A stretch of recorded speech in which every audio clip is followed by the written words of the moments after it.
All right, welcome back to the channel. It's your boy Fanon. In this video, we're going to talk about big news. Devin the Dream Haney, if he does not get the fight with George Kambosos next, is not looking at Vasily Lomachenko, looking at leaving the weight division. Let's talk about that in this video.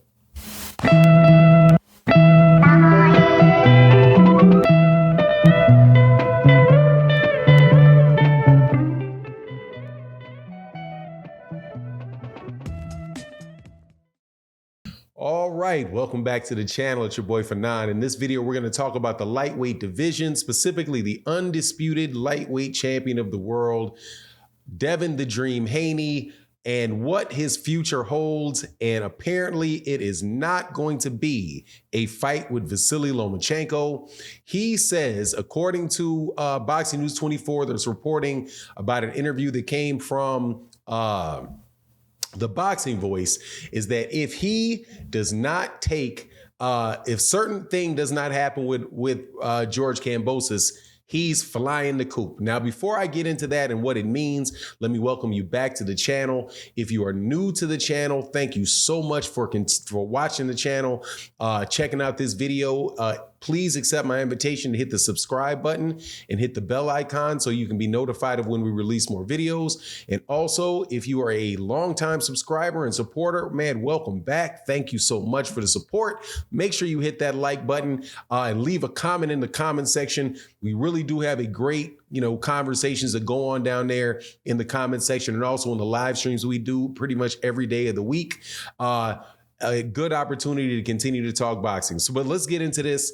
Devin the Dream Haney just fought George Kambosos last weekend and became the undisputed champion at lightweight, the first undisputed lightweight champion in a very long time.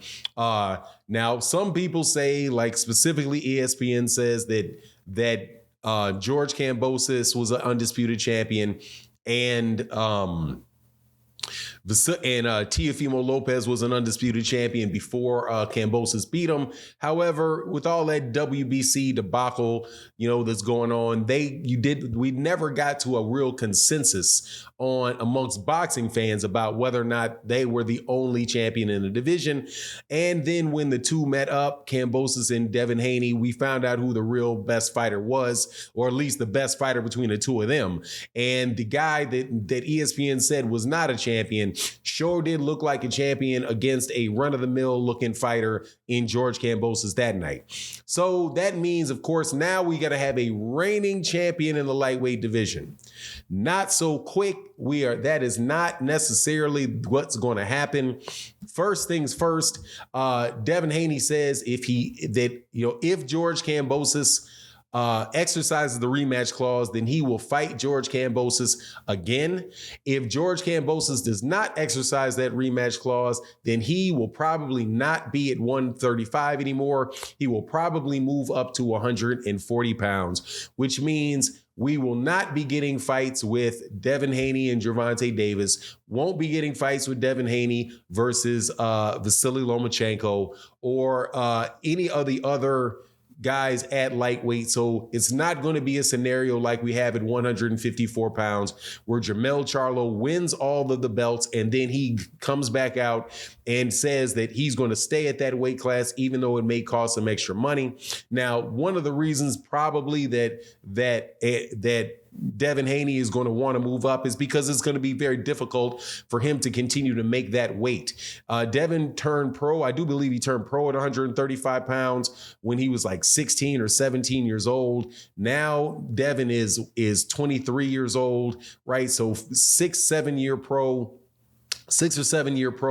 in the same weight class. His body has definitely gotten bigger, and you could tell, like, there's running video out there, video of him out there running when he got back to Las Vegas from Australia, and you could already tell, man, his back had expanded, considerably. If you look at how he looked in the weigh-ins at 135, he looks very, very drawn. So he's not long for that weight class at all. And so even if he was to fight George Kambosos next in the rematch, then because he's contractually obligated to fight him in the rematch, he may choose. And now if he chooses not to do it, I guess he could choose to drop the belts and move up. I don't know what the ramifications would be for that for George Kambosos. However, if he moves back, if he doesn't and he goes up to 140, then we're looking at an entirely new situation at 135 and an entirely new situation at 140 pounds as well. Because truth be told, Devin Haney should be able to, if he was able to keep or decided to keep the WBC franchise belt, he could immediately move up and be a mandatory and force a fight with the WBC champion at 140 pounds, which is Josh Taylor. Now, that would not be an undisputed fight because Josh Taylor no longer has one of the championship belts. I think maybe it's the WBA that might have stripped him because he didn't respond and did not fight like a man, like he didn't retire. He was ordered to fight, but he didn't even give a response to it. So I know that they stripped one of the belts. I think it's the WBA belt that they stripped him of. So now he has 3 belts.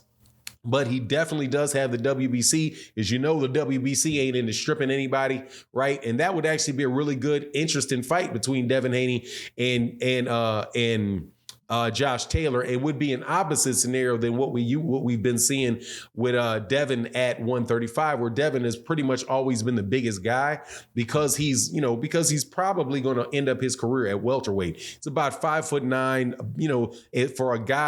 For guys in that weight class, he's big for those weight classes. But also. Can't help but think, man, what a shame it would be if we didn't get to see him fight.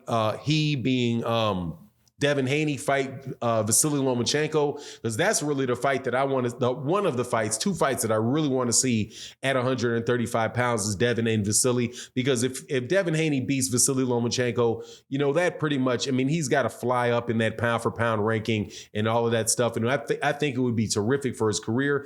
But if he is really draining down and really having a hard time making that weight, it is what it is. At a certain point in time, you just got to go up. You got to get up out that weight class. It's just what it is. Same thing. Terrence Crawford had to do it at 135, then move to 140, and then move to 147. And if you look at the pictures of Terrence Crawford, when Terrence Crawford was at 135, and you look at the pictures of Devin when he's at 135, you see the same almost skeletal look on them when they're in the weigh-ins versus how George Kambosos looked or Gervonta Davis looked. Now Gervonta looked a little bit like that at 130, but even that not to the extent that in my opinion, that it looks like that the case for Devin at 135. But, I don't think he's ducking Vasily Lomachenko or anything like that. I really do believe it's just a matter of his body weight, right? And also the weight of those belts. I would not be surprised